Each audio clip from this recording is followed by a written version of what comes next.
Marlon Tapales gawing gapang boy si Yukinori Uguni. Nako, pagdating sa Japan ay aba, nagangas nga ba? Tapales seryoso na. John Dariel Casimero, mapapahiya raw sa Japan dahil sa gagawin ni Tapales.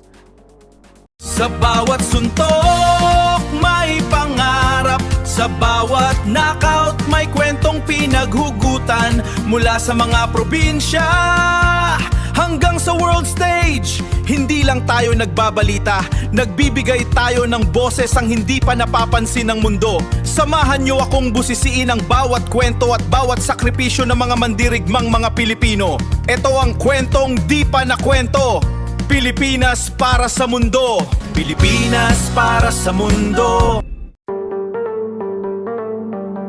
Bit-bit ang bagsig at determinasyon. Opisyal nang tumapak sa Narita Airport sa nakaraang araw ang dating 2-Division World Champion na si Marlon the Nightmare Tapales sa kanyang pagdating para sa 10-round bout laban yan kay Yukinori Uguni ngayong April 3. Hindi tinago ni Tapales ang kanyang ngangas.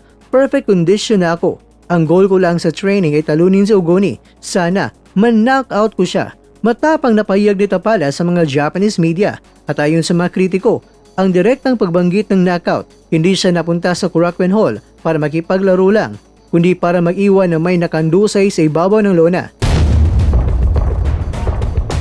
Kaya naman, usap-usapan ngayon sa boxing community na kung ang angas ba ni Tapales ay isang pasaring sa kanyang karibal na si John Ariel Alas Casimero. Matatandaan na noong nakarang pagharap nila ni Casimero at ni Uguni, nauwi lamang ito sa isang technical draw at hindi naging kumbinsido ang marami sa naging performance ng Pinoy Pride. Ngayon si Tapales na ang harap. Tila hamon ito kay Casimero sa pagsasabi ni Tapales na papatulugin niya ang Hapon. Gusto niyang patunayan na mas matalas ang kanyang IQ at mas mabagsik ang kanyang kamao. Kung magagawa ni Tapales na mapagapang si Uguni, ito ay magsisilbi na malaking sampal raw sa kampo ni Casimero na nabigong dominahin ang nasabing veterano. Hindi lang basta laban ng pakay ni Tapales sa Japan, ito ay isang statement para sa buong Super Bantamweight Division. Kasalukuyan na nasa top 4 ng tatlong major organizations si Tapales, kabilang na ang pagiging WBC No. 2. Matapos ang kanyang huling laban kay Naoya Inoue noong December 23, gutom ang boksingero mula sa Lanao del Norte na maipakita na siya pa rin ang king o hari sa mga Pinoy contenders. Sa timbang na 123.5 pounds, nasang mas mabilis at mas malakas si Tapales, ang kanyang determinasyon na gawing gapang boy si Uguni ay paraan din para makakuha muli ng atensyon ng mga world champions at ipakita na ang Nightmare ay buhay na buhay pa at handang sumagupa muli sa mga bigatin. Sa makasaysayang Korakuen Hall sa Tokyo, malalaman kung hanggang saan ang paninindigan ni Marlon Tapales sa ilalim ng produksyon ng TV Promotions o Treasure Boxing Promotions. Ang laban na ito ay naabangan ng mga boxing fans sa buong mundo, lalo na't eksklusibo ito na mapapanood sa stream na Unext.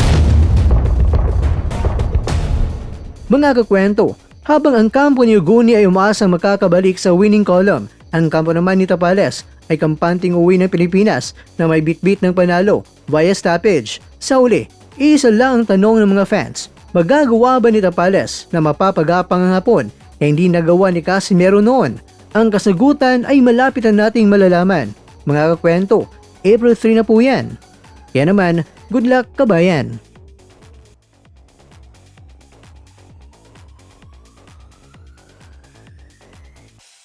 Sa bawat suntok may pangarap, sa bawat... Mga kakwento, hanggang dito na lang muna ang ating kwentuhan. Huwag kalimutan na mag-like, share at subscribe.